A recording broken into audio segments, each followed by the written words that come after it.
Okay, so we're here to celebrate.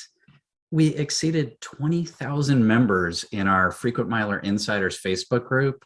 We started this group just about 2 years ago, I think, maybe a little over Maybe a little 2 or 3 years ago. I don't know. And it's been growing like crazy, and people have been getting a lot out of it. And so that's just fantastic. Very exciting. I mean, I'm excited that there have been so many people who've wanted to join, people who've added friends and family members and gotten other people into the game. So it's been a great way to communicate with people day to day. Yeah, it sure has. It sure has. And so we're doing something really special. We're going to be giving away prizes. We've never done this before on any kind of live anything, giving away prizes. These are except for one thing, these are supported by two brands that are play in this space of points and miles world. So we have points from IHG and we have miles from Spirit, or I guess they call them points, but you get the idea. And we're going to be giving away stuff from both of these brands, which is fantastic. Yeah, it is. It's exciting. So we've got some prizes coming from Spirit Airlines from the new Free Spirit program. So we should probably talk about Free Spirit for a minute, right? So Spirit has generously given us some prizes, one of which is Spirit Airlines Silver status. So somebody's going to win Spirit Airlines Silver Elite status. And you may wonder, well, I mean, what's the Elite program about? What does Silver status get me?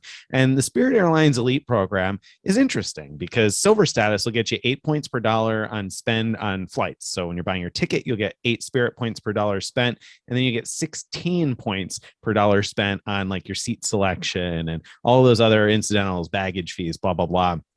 So you earn a lot more points if you're paying for Spirit flights. More interesting to me is you get the ability to create a points pool. And so that's cool for people who travel with a family or have friends who fly Spirit and don't necessarily care too much about the points, or you're just trying to combine forces to book an award. I think about this like with a family. If you got a couple of kids, that sort of thing, and you're traveling together, everyone can be earning Spirit points, and then you pull them all together, and that makes it much easier to redeem for a free flight. So I think that's one of the best perks. If you fly by yourself on Spirit, and I say that because your benefits will only apply to you. So if you fly by yourself on Spirit, one of the other perks that might interest you is free seat selection at check-in. So you can pick where you want to sit at check-in, and you get free access to the exit row seats 3 hours before the flight. So if nobody's bought them 3 hours before the flight, you can get one of the exit row seats for free. So some not bad perks for Silver status. Gold status, if you check out the Spirit program, is actually decent. You get free seat selection at booking, including exit row. And then, of course, you get more points per dollar on the stuff you spend on, and a free snack and a drink and stuff. So gold status has some decent benefits too.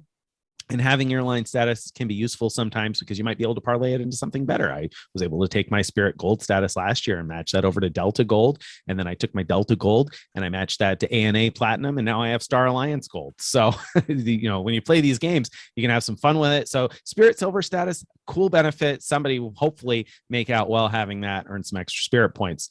Speaking of Spirit points, Spirit has also generously agreed to donate 2 packages of 10,000 points. So 2 people are going to walk away with 10,000 free Spirit points each. Free Spirit points? Do you do free twice? Because they're free Spirit points. I think that's okay. I don't know. Grammar people correct me if I'm wrong, but so you're gonna get some free Spirit points, and those are decent too. I mean, 10,000 points will get you a free one way on tons of their routes, maybe even a couple of free round trips. I wrote a post earlier today about the new credit card offer, and in there I had some examples about what you could do with the points. So you could take a look and see a whole bunch of different flights. You could book flights from 2,500 points each way. So 10,000 points is worth. I mean, I found the points. The lowest value I found was like 1.25 cents on the various routes that I checked. So 10,000 points, you're talking about more than $100 worth of points, $125 worth of points, 150 at the top end or so of what the valuation of the points is. So Spirit got some Spirit prizes. That's not the only stuff, though. That is not the only stuff. We also are going to be giving away 2 frequent miler latte mugs to one lucky winner. So someone's going to be getting these mugs. So look forward to that. Well, not this mug, but a mug like it. No, you can't have my mug. Nick, we're going to come take your mug. You can't take my mug. But that's not all, folks. So the other thing we're really excited about is IHG. IHG has offered to give away 3 sets of 25,000 points each. So, 25,000 points. I recently did a post showing what IHG points are worth. And they tend to be worth around 0.6 cents each. Of course, there are situations where they're worth considerably more than that, but they're usually worth about 0.6. And so that's about 25,000 points. That's about $150 worth of hotel stays. So that's a fantastic prize. Thank you, IHG. And as you know, most readers know, most group members, I think, know, IHG has recently rolled out a brand new rewards program. They now call it IHG One Rewards, and it has a lot of really good elite benefits. I mean, so much so that now we've questioned whether are they better now than Marriott's elite program, because there's arguments pro and con, but I mean, they now have at top tier, you get free breakfast, and there are very few exclusions, unlike Marriott that excludes pretty much everyone. Right. A true free breakfast status is something I value. So I like that. Kudos IHG for creating a true free breakfast status. They have the ability to earn suite upgrade certificates that will actually clear up to 14 days in advance of your stay, unlike Marriott's, where up to 5 days in advance, they may or may not clear it. You'll know when you call to apply these IHG ones if you're getting cleared into a suite. So that's a big improvement. And you can get one at 20 nights, right? So you only need 20 nights to get one of those. That's awesome. Right. Yeah. I mean, that's really, really good. Unfortunately, they only work on paid stays right now. So we're looking forward to seeing them enhance that and make it award stays as well. And the last thing I want to mention about their elite program is, which I think is really cool, is starting at 40 stays, you can get a membership that's good for it could be more than a year, up to 2 years, to get into all their lounges. So anytime you stay at an IHG property that has a lounge, you get free access. So that's really cool. And I wrote a post on how you could sort of game it and get 2 years out of it if you pick that selection at just the right time. So check out that post. And finally, their credit cards too, huge improvements in their credit cards. So, I didn't used to recommend anyone to use their credit cards for spend. Like they made sense to get the annual free night, and some other perks, but they used to earn just 1 point per dollar, which I just said points are worth about 0.6 cents each. So earning 1 point per dollar is really bad rewards, but now you get at least 3, and you get other perks, like at $20,000 spend in a calendar year, you get some perks. And at 40,000, you get top tier elite status. So lots of good stuff happening on the IHG front. So I'm pretty excited if you have one of those cards, these 25,000 points that you could win tonight, you can use to top off your free night certificate. Right? If you got the Premier card, you top that off with the points to stay at a nicer place. So the 25,000 points, they can get you a free night, or maybe even 2 at some properties, or you could use them to top off a 40K free night certificate that comes with a credit card and get a really swanky stay. So I think it's an awesome prize. Right. Absolutely. All right. So with that out of the way, let's get to the questions. Let's do it. Question number 1 comes in from Matthew, who says, with airlines and hotels moving more and more towards dynamic pricing, where do you expect to find more outsized value with miles and points? Hyatt's a stone's throw away from adding peak and off peak, and American Airlines is essentially dynamic unless they have scarce saver space. Partner awards seem to be hanging by a thread as the lone holdout for value, I think he means. With Alaska slowly adding partner awards and a dynamic pricing structure, it seems ripe for other airlines to move in that direction too. So where are the future opportunities to get outsized value? Yeah, I mean, that's true. That's been true forever. Ever since I started playing this game back in, I think it was 2011 when I first became aware of all these things. What's on our minds are the things that are no longer great deals, because those are really obvious. That great thing has died, but new things but new things show up regularly, and the way to be ready for them the best way to be ready for them is to collect transferable points. So, collect those Chase points, the Amex points, the Bilt points, the Citi thank you points. And that way, whenever like new sweet spot awards are discovered, there's a really good chance you'll be able to transfer to the program that it works for and take advantage of it. Totally agree. Totally. Very easy to look backward and be like, oh, this doesn't work. It's, like every generation says the world is falling apart, right? I mean, it's a just common thing everybody always feels. And so I think that's the same thing here. It's very easy to look at those things, like Greg said, that don't work anymore, but then you look for something new and you find, well, Hyatt still has lots of great values out there. Turkish still has the sweet spot to Hawaii. I booked it. In fact, just this week, I booked tickets to Hawaii for 7,500 miles each way with Turkish. Still exists there. So, I mean, there's plenty of things like that still exist. Just you're going to have to be prepared with the transferable currencies. And the thing I'll add to what Greg said is stay on top of the game. Read blog posts and keep track of what's going on, because when those hot deals come around, we're going to write about them, and that will help position you to be able to take advantage of them. So I think you're in the right place. That's what I'm saying. You're in the right place in order to take advantage of those, because we'll find those things. We'll find them. All right. Question 2 is from Grant. If owning 2 businesses, how/when can I/we maximize the sign-up bonuses and get more than one business card? And he puts in parentheses, 1 per business, ? Does Chase, Citi, etc. allow this, and under what circumstances? Well, you've written about this a few times, so I think you should take this one, Greg. Okay. Well, Chase, at least with their ink cards, absolutely will let you get a new sign-up bonus and a new card for each of your businesses. Now, they're still going to, whether or not they approve you is based on your overall creditworthiness with them and how much credit they've already extended to you. So they won't necessarily approve you for more. But the point is, if you can get approved, you could get, let's say you have 2 businesses, you could get a Chase Inc. cash for each business. You get a Chase Inc. Business Unlimited for each, and a Chase Inc. Business Preferred for each, and go like that. I can't remember. I don't know off the top of my head whether that same rule is true for like their co-branded business cards, like the United business cards or anything like that. But the ink cards give you those transferable points, so that's where I would start. The same is not true with Amex. Amex does not let you do that anymore, except I was going to say, except we know that they'll let you get another one for the same business.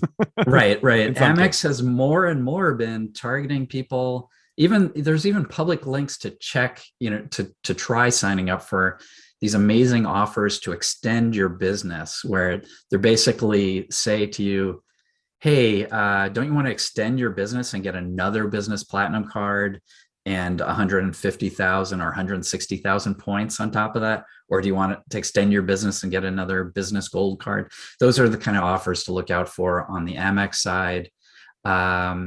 Citi, I don't actually know off the top of my head at all whether they'll let you get multiple based on having multiple businesses. But I mean, what options do they have? They got the American Airlines business card, and I don't even think the Citi business thank you card exists anymore, right? I don't think you can get it anymore. Well, yeah, I don't know whether it does or not, but it's always been the case you had to go in branch to get it. Yeah. Right. So, yeah. So, and Barclays, those are the main. Barclays is kind of tight in general. So I would think that you'd be less likely to get multiple ones from Barclays. Yeah.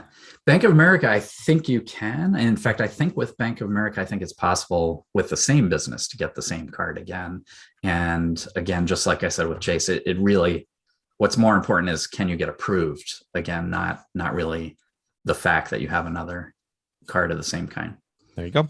All right. Question number 3 comes in from Michael and says, and by the way, before I read this, we talked about these prizes, but we didn't talk about how people are going to win them. So just very briefly, for those who listened to our spiel about the prizes and was like, okay, yeah, but how do I win one? We're going to pick our favorite questions. So when the show's done here, when we finish up the Ask Us Anything, we're going to confer as a frequent miler team and pick out our 7 favorite questions. And then we're going to post those as a poll tonight.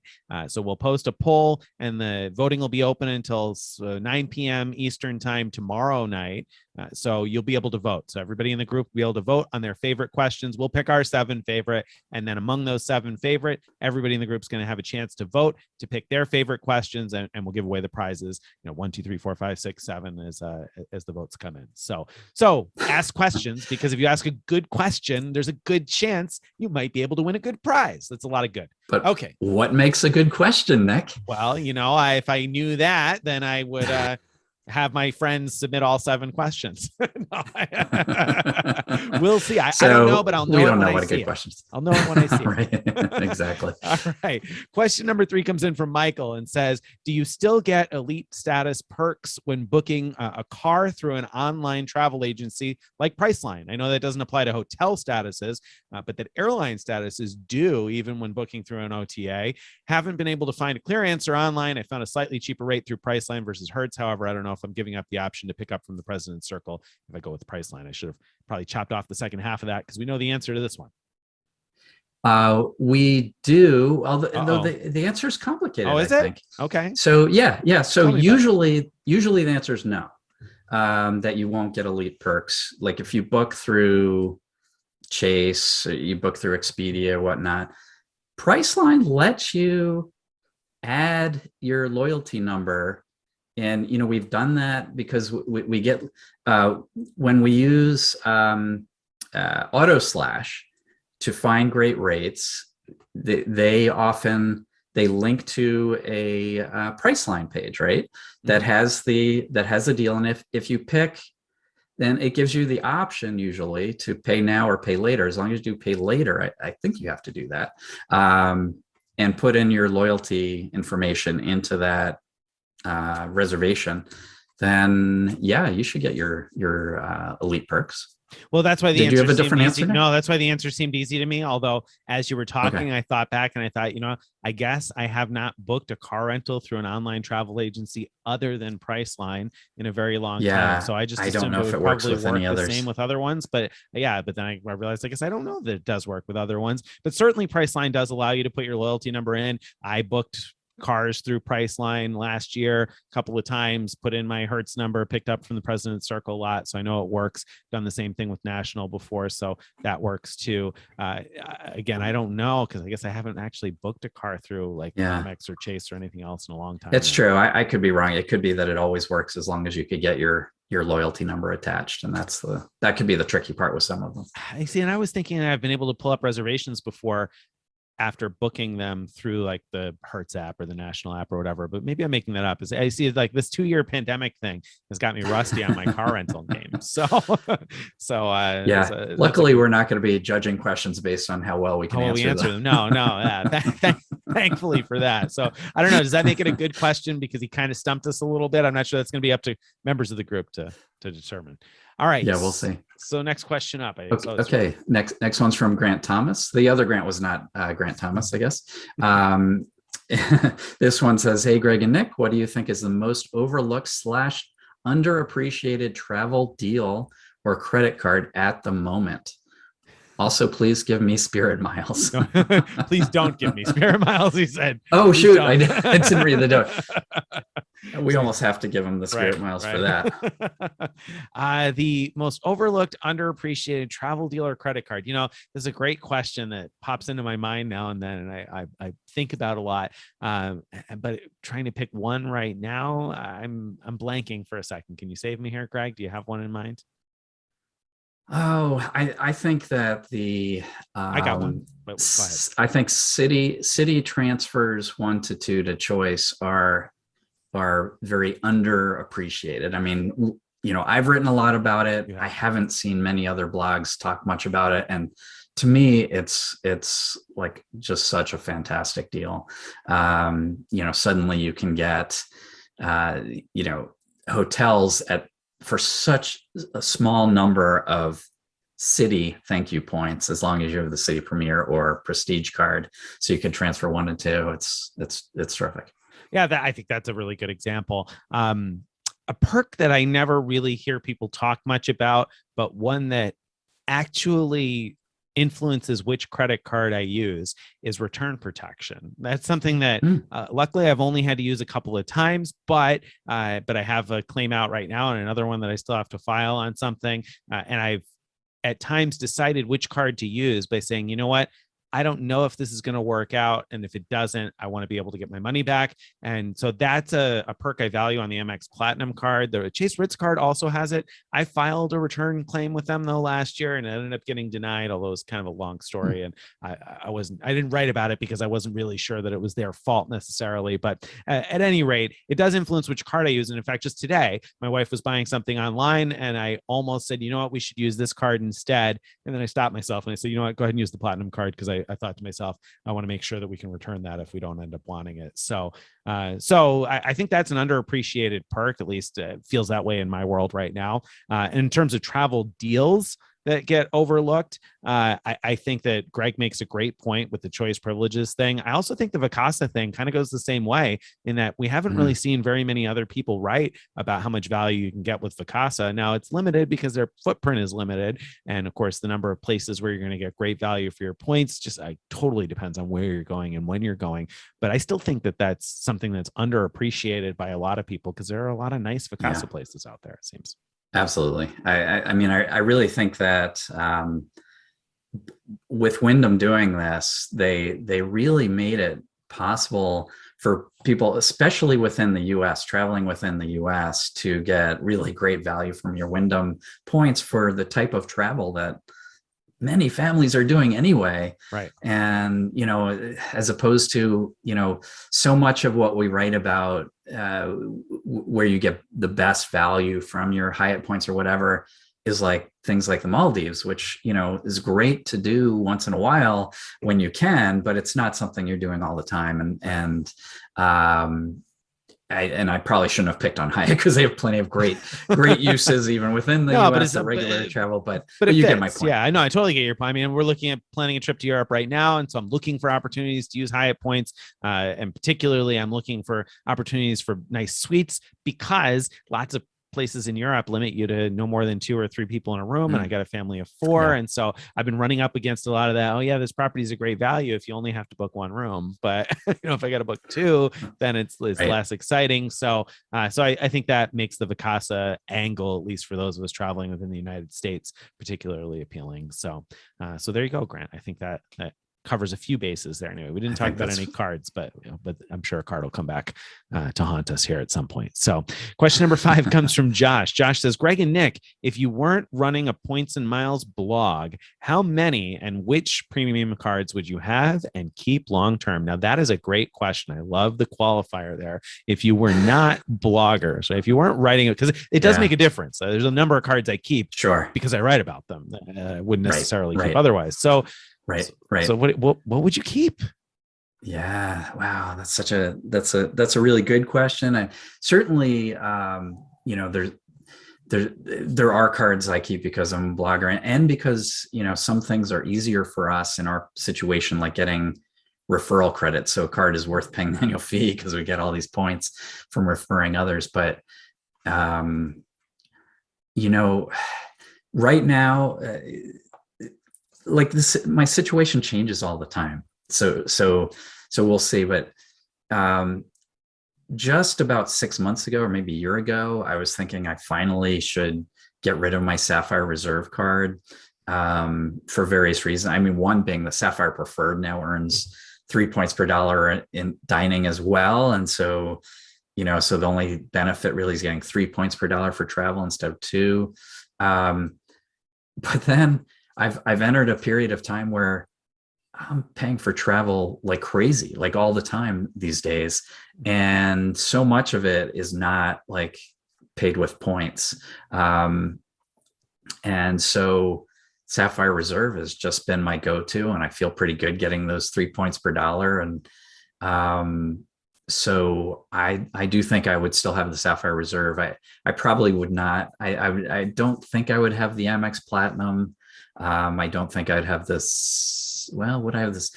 I don't know if I'd have the Citi Prestige or not. Maybe the 5X on dining has been really good to me. And because I keep getting retention offers. So I don't think I've kept that because I'm a blogger. I think I've kept it because The math has just worked out, right? It still has worked for me. Yeah. Yeah. It wouldn't make sense to keep it as a blogger since nobody can get it anymore anyway. So it's not like you're going to write a ton about the Prestige. So yeah, that makes sense that you've only been keeping it because it's a good value.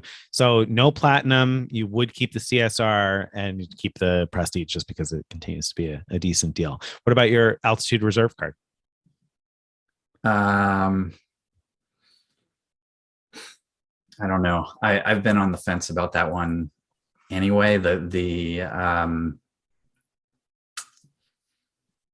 It's cheap after the credit, so it pays most of it back by using it to get the annual $325, yeah, in travel credit. Okay, so that one's maybe not. So yeah, maybe I would. Ritz? Maybe I would keep it just because it's pretty cheap. What's that? Ritz card? Ritz card, yes, I would keep that. Marriott? I do. I keep the Ritz card. No, probably not. It adds up, right? I mean, it's kind of crazy. Yeah, that's the part I struggle with. So the one that I think I would be most likely to keep right now, assuming that I had the points balances that I do, and even if I didn't, maybe that I would probably be keeping. I'm going to say long term, at least for the foreseeable future, that Greg didn't have in his list is the business platinum card. And the reason I say the business platinum card is because of something I missed when I was answering Grant's question. And that's one of my favorite deals. It's underappreciated. And that's the business platinum 35% rebate on paid flights. And the reason I say that, now I'm going to start with the qualifier that with all of the cancellations during COVID, there were a lot of headaches over travel booked through travel agencies, including the credit card portals. So I know that some people will be very hesitant to book travel, like through flights, for instance, through Chase or Amex again. But I think that 35% rebate on premium cabin travel is underappreciated because I just keep finding situations where it's about the same price or less in many cases than paying for an award ticket. And I'll earn a bunch of miles on the ticket too. Now, obviously that's going to vary based on cash prices, but getting that 35% rebate, remember, it's only on your chosen airline in economy class, but in business class or first class, any airline you book through Amex Travel, you can get that 35% rebate. So I've been looking at lots of situations where I would pay the same number of points that I would transfer to a partner, but use them through Amex instead to pay for the flight and then earn miles and earn credit towards elite status. So that I think I would keep probably a business platinum. I would drop the Sapphire Reserve for sure. So I would keep a business platinum. I'd probably keep the Ritz card because I'm still grandfathered into the $395 annual fee. The credits are really easy for me to use, and the 50K cert, especially when you can top it up with points soon, I'm sure is going to continue to be really valuable for me. So I would definitely keep those two. I would also keep the Ritz because of the travel protections. I like the Chase travel protections. So that would cover me on travel protections because I don't do a lot of paid travel. Most of my travel is award travel. So I'm not particularly concerned with earning a lot of points when I'm paying for travel. I earn a lot of points through manufacturer spending techniques or referrals and things like that. So, good point. I would probably keep the Ritz and the business platinum. I think those are the two that like ultra premium, expensive cards that I would keep. And then if you're going to extend that beyond that, that's a blog post instead of a question during Ask Us Anything. It's interesting to think about which few cards, because I definitely wouldn't keep the thousands in annual fees that I pay right now. Right? I mean, it would be a lot. I mean, even now, I write about this stuff, and my wife every now and then looks through the spreadsheet and she's like, why are we paying this much in annual fees? Like, getting the money back. But look at all this value we're getting. Right. Look at all this value we're getting. I mean, so that's a great question though. Okay. So let's, I think so question 6, I think we're on. Yes, I think so. From Jonathan, I have orphaned Asia miles. So that's Cathay Pacific, where Award Wallet says they expire in 12 months. I thought they updated their policy on January 1st, 2020, so they're easy to extend every 18 months with activity. Can you confirm? Okay. All right. I can confirm that Cathay Pacific's Asia miles are wacko, which means if you earn miles before the new policy, those miles are still expire based on the old approach, which was they expire after 3 years-ish or something. I can't remember exactly what it is. But any miles you acquired after they added that do get extended with activity in your account. And so you very well may have miles that are going to expire without any concrete way of preserving them. If you log into your Asia Miles account, it should show you pretty clearly. So I have both types of miles in my account, and it shows me like these were earned before such and such a date and have this expiration policy, and these other ones have this other. So check that out. There was a period of time we posted about the ability to wait for those old miles to expire, and then I think it was online chat with Cathay to ask them to be reinstated, and they would be reinstated as the new type of miles. I've since heard that doesn't necessarily work, so I'm going to be in that situation March 31st of 23. Okay. I've got a bunch of miles expiring, so unless I get an offer to extend them somehow, I'm going to be in there with you trying to figure out what to do with all those miles. Yeah. Well, I thought what I recalled anyway from the post we published about it was that people had chatted and been told that they had to let them expire first, and then they had to. Now, I'm not advocating you do this without chatting with somebody, but I think what people had been told to do is let them expire, and then you had to transfer in from two different partners. So you had to like transfer in some points from Amex and some points from Capital One or whatever, and then magically they would all come back or something. Mix it all together. And magically boom. Somehow. But I don't know. Like you said, I don't know. It feels risky, doesn't it? It does. It feels very risky to just wait for them to expire. Yeah. But so any point, if you earn any miles in 2019 or sooner, you're still on the old clock. I'll try to get confirmation about that approach since I need to deal with it. So. Anyway, yeah. Okay. Question number 7 comes in from Bjorn. It says, with airlines eliminating change/cancellation fees for many flights, how has that changed your flight booking strategy? Any tips to share? It's made a big difference for me. I used to avoid booking, paid flights almost in general, unless I was like 100% sure this is a trip I'm going to take, because I did not want to have to incur those change fees and everything. And so the ability now to book it and change it. I mean, well, first let me back up and say they've also made award tickets free to not just change, but to cancel and get your miles back. And there's no fee at all. And so that is fantastic to me. That was like a big reason why I used to like want high-level elite status in some airline programs, because it used to be exclusively for those high-level elites that got that. Now almost everybody gets it with American, United, Delta, and Alaska, but not Air Canada. So Air Canada, if you're listening, that's right. I want you to change that right away. Change your change fees. Change your change fees, Aeroplan. So because of that, I mean, I'm booking awards like all the time. If there's just a chance I'm going to use them, because that's unfair, Greg. You take away the availability from the rest of us when you book those things speculatively.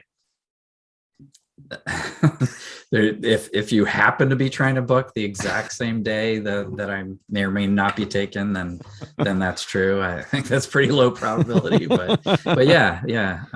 Sorry. Yeah, I mean, I totally agree, though. It's exactly what I'm doing too, and it makes the crazy Simply Miles deal from December, where they ran the 240 miles per dollar donated to Conservation International. If you're around for that, you could donate money and earn tons and tons of miles doing it.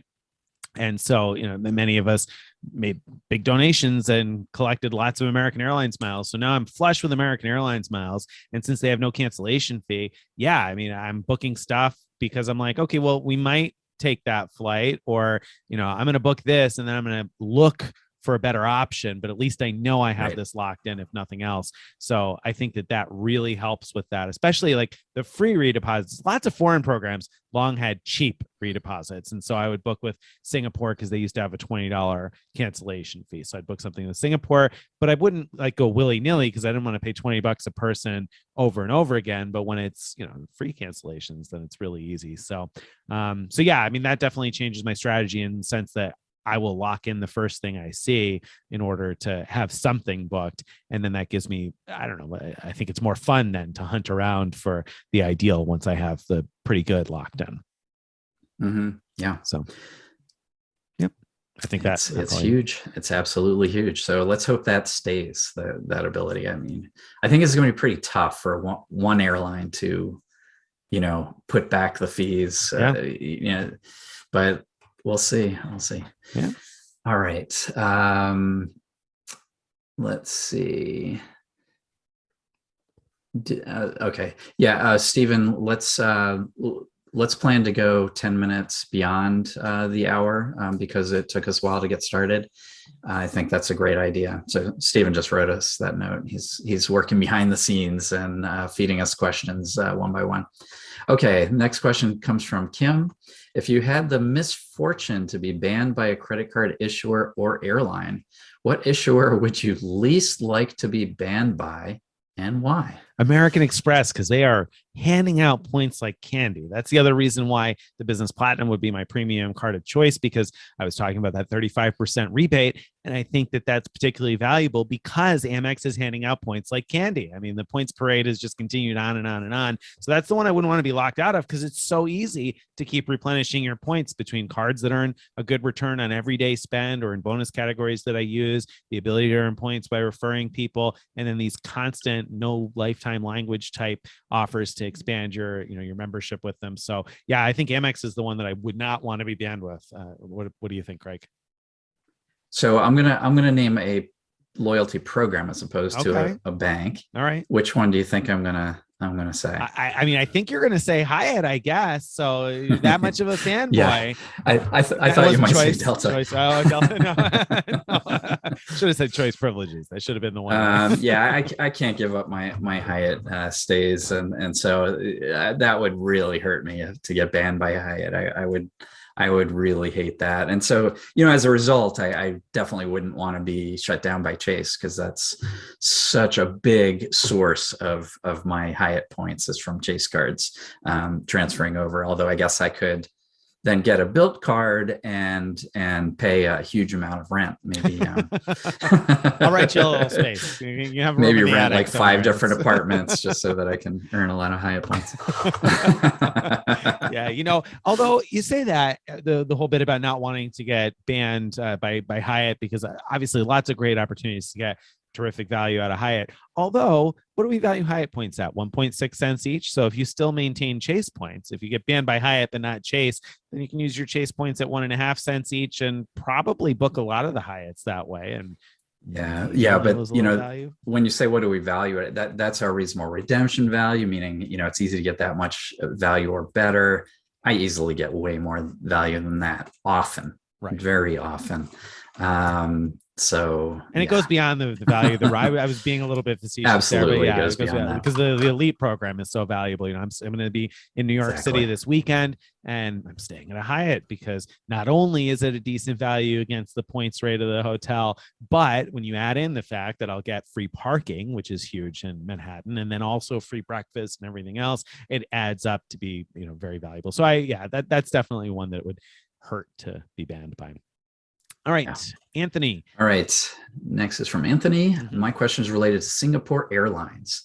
I redeemed my Air Canada Aeroplan points for an economy ticket from Singapore to JFK, the world's longest flight, he says. May I use my Kris Flyer points to upgrade to a business class ticket? Then he goes on to say, I have heard Singapore doesn't release that many business class tickets to non-Kris Flyer members. Just wondering how I can upgrade to business class on this flight. Any idea when Singapore Airlines releases business class redemption tickets? 90 days before the date of flight, 60 days before, or what? So first, answer the first part. Can he upgrade with his Kris Flyer points? Nope. Buy your ticket from Aeroplan. Yeah, that one's easy. Buy your ticket from Aeroplan. You're going to need to use Aeroplan miles if you want to fly in a different cabin, and you're not going to be able to upgrade. You're going to have to like cancel your flight and book a business class award through Aeroplan if that's what you want to do. Upgrades go on paid flights, and most airlines require that you bought one of just a few fare classes in order to be able to upgrade. There are some exceptions out there, but I don't think Singapore is one of those exceptions. I think you have to have booked basically a pretty expensive economy fare in order to upgrade it. I think. I'm not a Singapore program expert necessarily when it comes to paid flights, but yeah, to answer your question, no, you can't do what you want to do. So now Greg, take it from there. Your only hope other than canceling it and booking it some other way is that you might be offered by Singapore itself a paid upgrade. Like they might send you an email before your flight saying you can pay $1,000 or whatever it is to upgrade to business class. But I cannot guarantee that by any means that'll happen. And your chance of being able to book a business class award on Singapore through Aeroplan is very close to zero, because Singapore doesn't usually release premium cabin space to partners. So if you want to book Singapore business or first class, you basically need to do it through Singapore. So you're going to or through Alaska. Alaska's prices aren't very good for that. Right. And if I remember correctly, through Alaska, correct me if I'm wrong, but I think that most of the availability we were seeing was for flights like within Asia, or not flights to from the United States, I thought, but maybe I'm wrong about that. I can't remember the details, but I definitely did see from the US. Oh, okay. All right. So there you go. Back then. I take that back. Oh, and how far in advance? I mean, I think about a year in advance. I don't know exactly what the date is, but I think Singapore tends to release some space very far in advance, and then some space close to departure. You can wait list. If there's saver wait list availability, you can wait list. But the thing with Singapore is that you need to have the miles in your account to pay for the ticket in order to get on the wait list. And then they kill the wait list, I don't know, 10 or 14 days before departure these days. So it used to be that you could get cleared off that wait list a couple of days before departure, but that's not the case anymore. All right. Jessica asks us, can you please explain how anyone gets value out of Priority Pass? My home airport is Chicago and lounges are an international terminal, but if I'm flying international, I'm already booking business class and have airline lounge access. Is it only valuable for people who fly economy internationally? What am I missing? Okay. Well, so it's definitely the case that in some airports, there's very little value that can be had from Priority Pass, but that's been changing for the better. And I don't know off the top of my head about Chicago, but let me just, say that a lot of airports now have restaurants that accept Priority Pass as long as it's not from Amex. The Amex Priority Pass is different, but all the other Priority Passes you get from any other card will let you get free meals at certain restaurants if Priority Pass enables them. There are also Be Relax spas where you could get a free massage by showing your Priority Pass, again, not an Amex one. And there are lounges popping up all over, as well as existing lounges that have become Priority Pass. So in my local airport at Detroit, the Lufthansa lounge now is a Priority Pass lounge. And so, that's really handy because there is no other lounge in the what used to be called the North Terminal in Detroit. It's now called the Evans Terminal.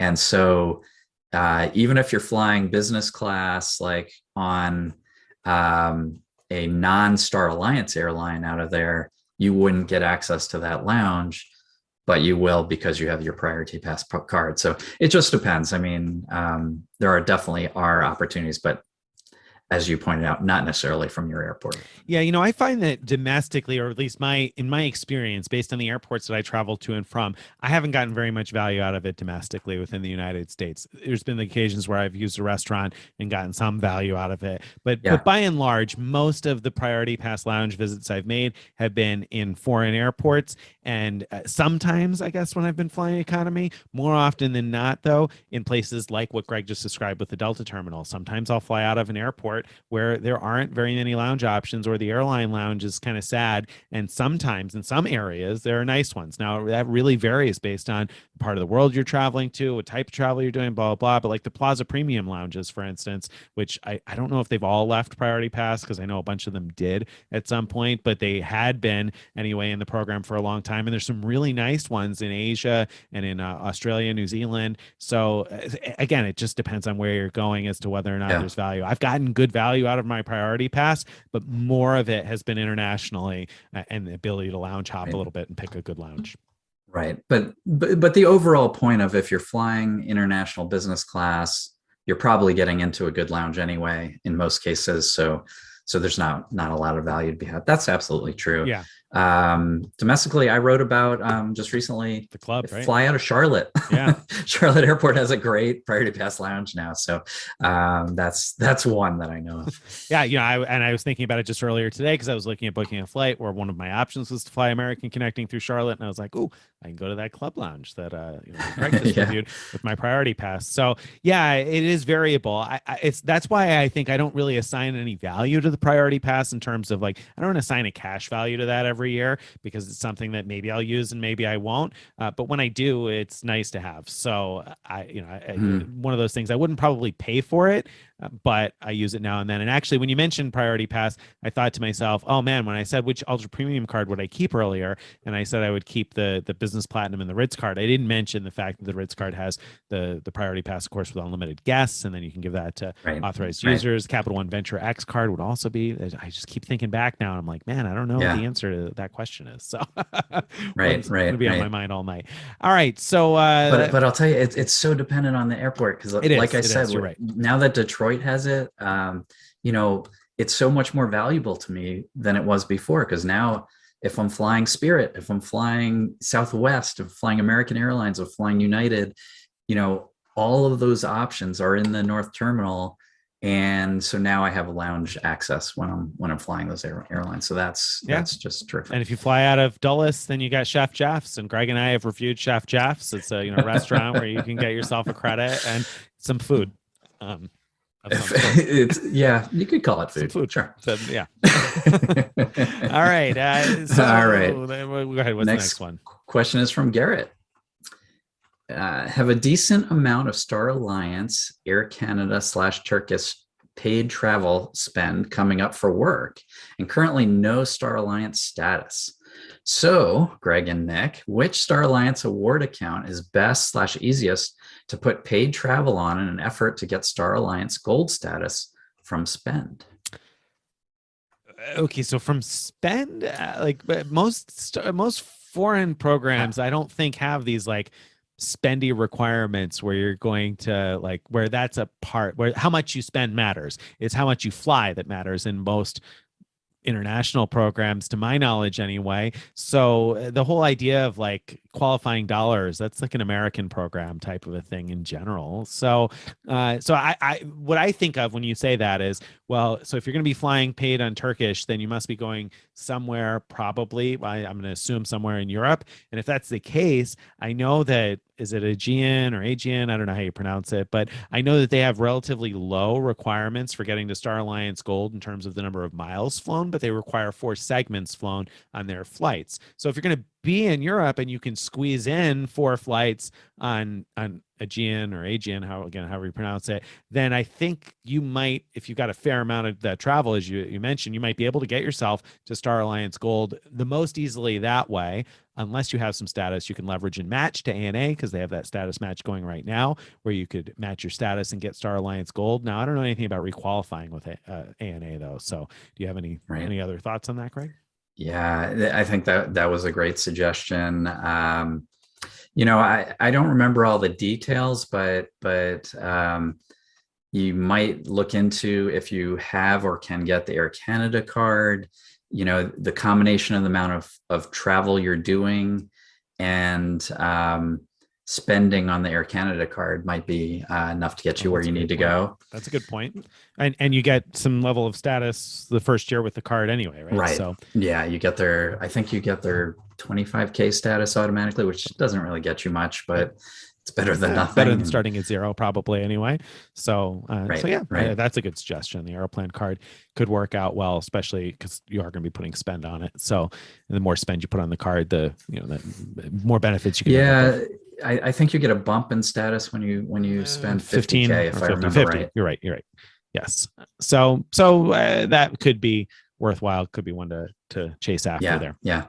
So again, I'm thinking that you fly enough to get 35K status with Air Canada, and because you credit those flights you're talking about to Air Canada, and you spend enough to bump up from 35K status, 50K, which is the gold status level. That'll give you Star Alliance Gold. There you go. See, I think that's a great suggestion. And the reason why I think both of us are telling you a different foreign programs to look at rather than United is because when you get Star Alliance Gold with one of those foreign programs, it'll mean that then you'll get lounge access when flying United domestically. Whereas if you get United status, you wouldn't necessarily be able to do that. You wouldn't get access. So good luck to you there, Garrett. All right. Larry asks, I'm heavily invested in Chase Ultimate Rewards and Amex membership rewards and have almost nothing in any other currency. What should I pursue next? Citi, thank you. Capital One, Brex, Bilt, American Airlines. I feel I have hotels covered, mostly interested in long-haul business class flights to Europe and Asia that will complement programs I can access already, like Turkish. 2 players each, with about 3 and they're about 3 or 424. So there's some 524 space. Happy to get business cards, etc. So, Greg, what would you recommend? Wow. I mean, he has all the like easy pickings already covered. So now we're on to the next level. I mean, off the top of my head, I'd say, that the Capital One probably has some opportunities for you if you could get approved. The Citi, I mean, I like Citi's program, but there's not many great ways of getting a lot of points quickly. So, that's probably not what you're looking for. I agree. Yeah, I'm going to go with Capital One. I totally agree because I would wait until hopefully they bring back 100K bonus on the Venture X again. So I would wait for that probably and go after Capital One. And the reason being that, like Greg said, there's overlap with the programs you already have. Whereas with Citi, there's some overlap with the programs you already have access to. So, I mean, like the Turkish thing you mentioned, so you could transfer Citi points to Turkish and do a couple of other programs that you otherwise have access to. But like Greg said, you're not going to get enough points from Citi for a business class flight for 2 people. You're going to get enough for one, but accumulating enough points for 2 people, if only one person is getting the cards, is like, I don't know, it's a slog. So with Capital One, I think you at least get a nice, good intro bonus and a card that earns 2 points per dollar everywhere. And with the Venture X, to me, it feels like a card that's like a negative cost, right? Because between the $300 travel credit and the 10,000 miles every year, that pays for itself in my mind. So if the $400 you have to lay out initially and using the $300 travel credit doesn't turn you off, then I think the Venture X card probably makes the most sense. You're not going to get any intro bonus on the Bilt card. And if you are heavily invested in Chase and Amex already, then you already have cards that earn at least 3 transferable points per dollar. So I don't think that's the answer for you necessarily. I don't think there's any reason not to get it if you're renting. Why not? But otherwise, I don't think there's a good reason to get it. And Brex, they haven't had a great welcome bonus in a while, and they have like 7 or 6 transfer partners.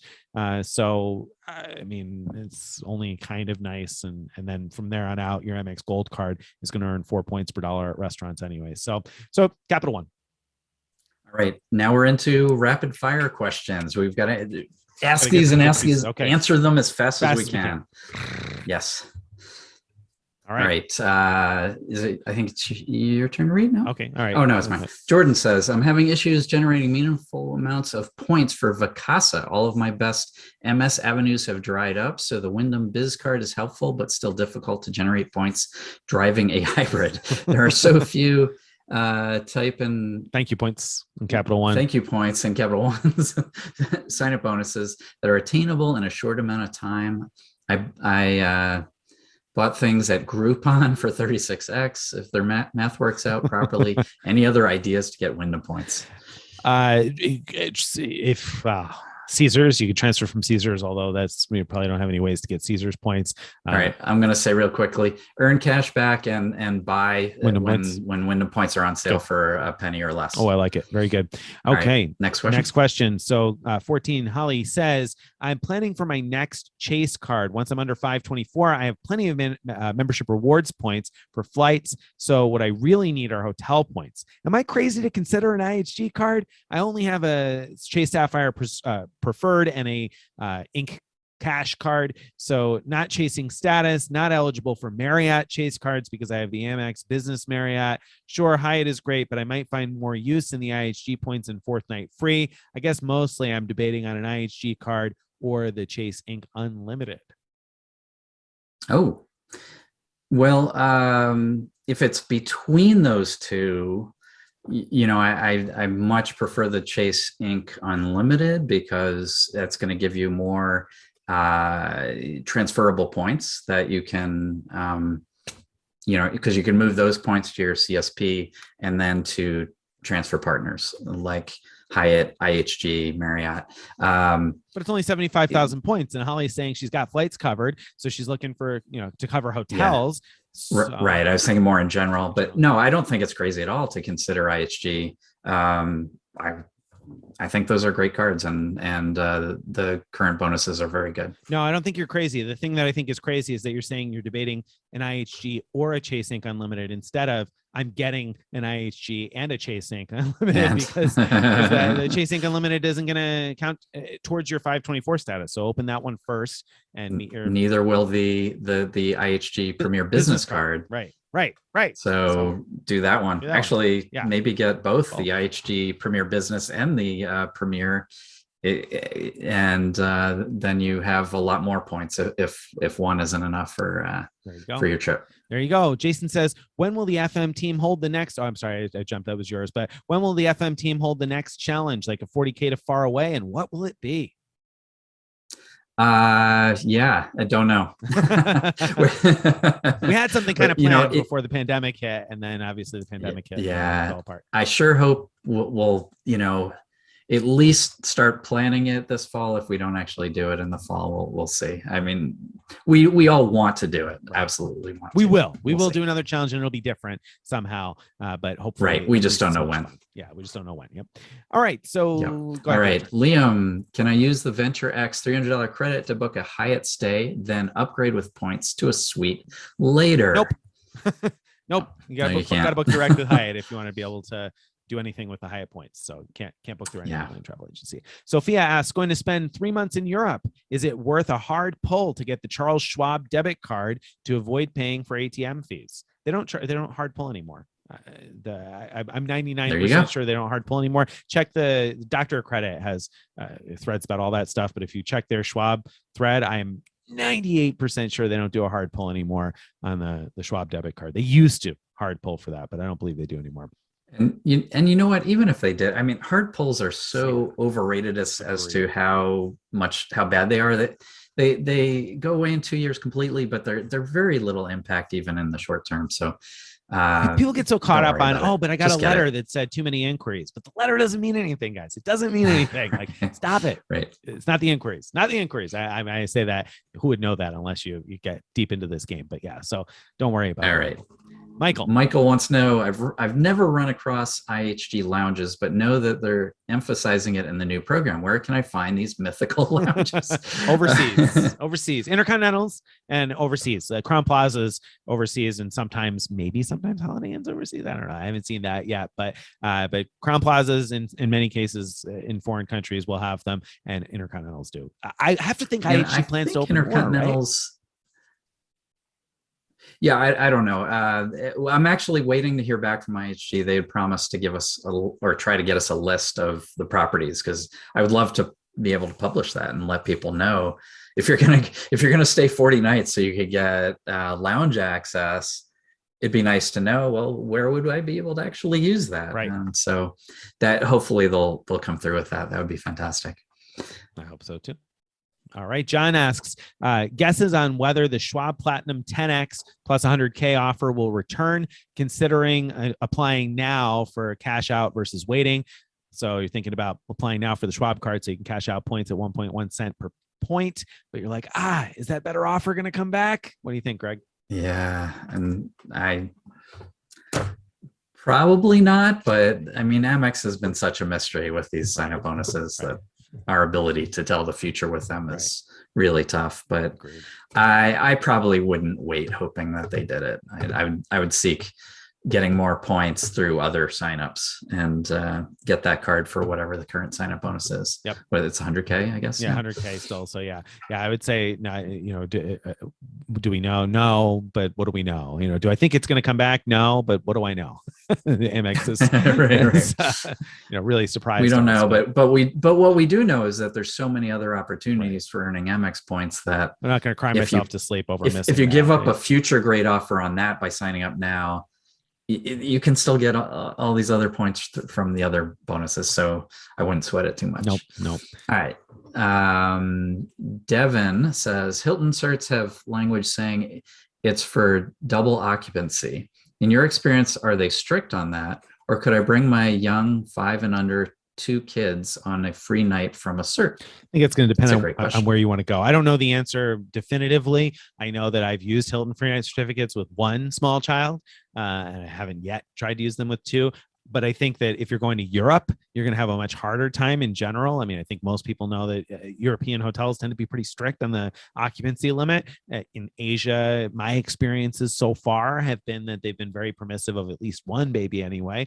I think that's going to depend on where you're going. I would reach out to the hotel in advance. I'd book it for the 2 people, and then reach out to the hotel and say, hey, I'm going to have my 2 kids with me. So I wouldn't even ask. I would just be like, so I'm going to need a crib, or want to know this, ask some question, and give them the opportunity to write back and say, oh, well, there's going to be an additional charge. To kind of see where it goes, where the conversation goes from there. I think that's how I would put out the feelers. Maybe would you be more direct about it, Greg? Like, are you going to charge me for this? No, that sounds really good. Yeah. All right, let's go on to David. Yeah, didn't Marriott promise you could top off certs by the end of April? Any update? Come on, Marriott. It's April 27th. Let's go. Right. Well, technically it's not the end of April yet. And Marriott, if you read the terms and conditions, said, the end of April, maybe this year, maybe future year. We'll see. April.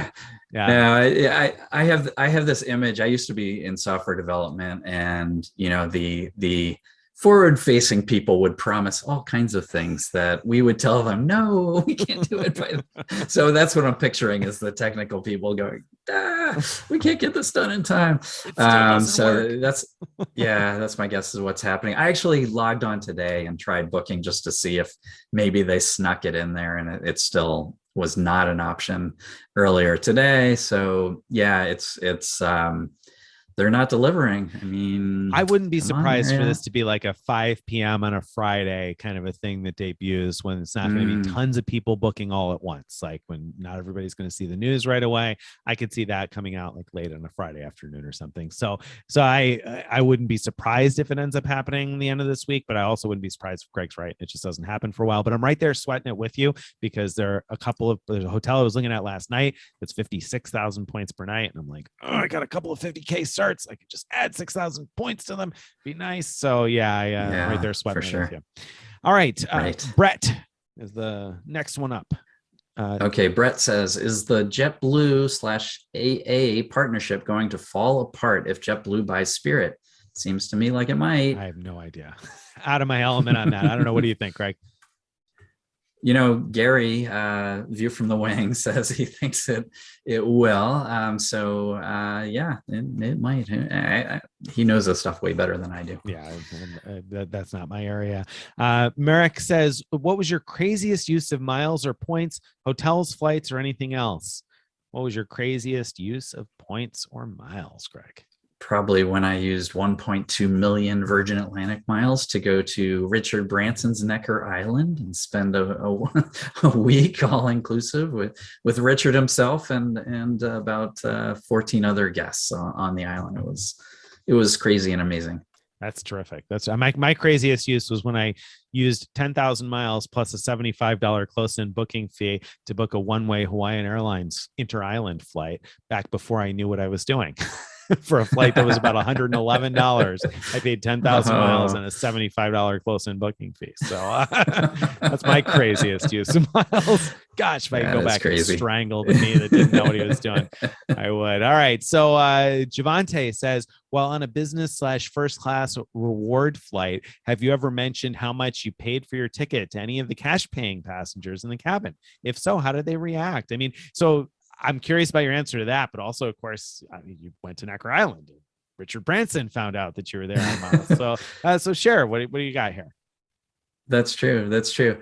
Yeah. So one of my first ever first class international flights, I was sitting next to someone on Thai first class, and somehow I came up and I told him, and he had spent, I don't know, $5,000 or something like that. And so he was fine. I don't think he was upset. He was very interested. And same thing with Necker Island. When people learned about how I booked it, not a single person seemed, upset, like, oh my gosh, he's getting this for free while I had to pay it. Instead, they seemed like fascinated by it. Mm-hmm. Yeah, very good. Very good. I haven't had very many. I can't think of a situation where I mentioned the fact that I was flying on an award ticket to somebody else, but partly that's because I haven't taken very many premium cabin flights by myself. So usually I'm sitting with my wife, and so I'm not making a lot of conversation with other passengers. Only really on Emirates at the bar in the back have I talked much to other passengers before, and then it just hasn't come up. So I you don't walk around the premium cabin going, hey, I didn't pay. I got this for free. I'm that guy. No. Yeah, don't be that guy. No, I have not. So I think, though, the question kind of also applies, though, to other people, like friends and family who sometimes see my pictures and they're like, oh my goodness, how do you do that? And so typically when that happens, when somebody asks that question and I explain, in about 18 seconds, I get the glazed over look from somebody, and then I can tell they're just like, they've lost focus and interest on it. And most people don't really want to get into this game the way we do. So I don't usually lead with that. All right. Final question up is coming from Sharon. And Sharon says, what is Greg's favorite sandwich at Zingerman's? If you're not familiar with Zingerman's, a staple in Ann Arbor, Michigan. So what's your favorite sandwich, Greg? Yeah. Number 43. I had to Google the name of it. It's St. Munoz Montreal Reuben, or S. Munoz. I don't know. But anyway, number 43. It's delicious. 43. There you go. There you have it. So if you ever travel to Ann Arbor, Michigan, you got to go to Zingerman's. And if you can't travel to Ann Arbor, Michigan, you can order Zingerman's online, and it is just as delicious as getting it. Almost as delicious. Yeah. I don't know. I don't think you could order the individual deli sandwiches of your choice. They do have like certain ones that can be shipped. I've gotten the Reuben kits a few times. Like, I don't think you could get number 43. Not number 43. No, not number 43. Gotta come to Ann Arbor. That's right. Yeah. Right. So very good there. All right. I think we're at the end. That's it. Thank you, everybody. This is the end of our Ask Us Anything. And as we said, we're going to be closing this down, meeting as a team to pick out our 7 favorites, and then posting a poll so everyone can vote on what their favorite questions were.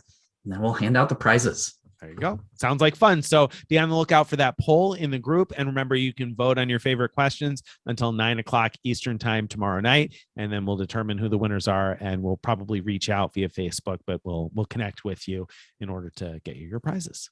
Right. And lastly, thanks again to IHG and Spirit for providing the prizes. Absolutely. Thank you very much to them. All right. Bye, everybody.